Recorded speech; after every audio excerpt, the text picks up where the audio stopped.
Malaysia calling দেশে আসলে কিন্তু অনেক পরিশ্রম করতে হবে।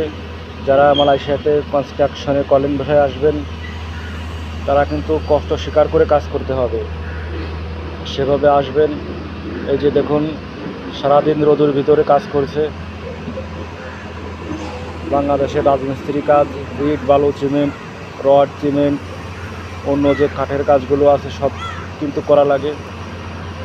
যারা ভাববেন যে মালয়েশিয়া যে শুধু এসির ভিতরে বসে থাকবো আর মাস গেলে লক্ষ লক্ষ লক্ষ লক্ষ টাকা ইনকাম করব, তাদের জন্য ভিডিও।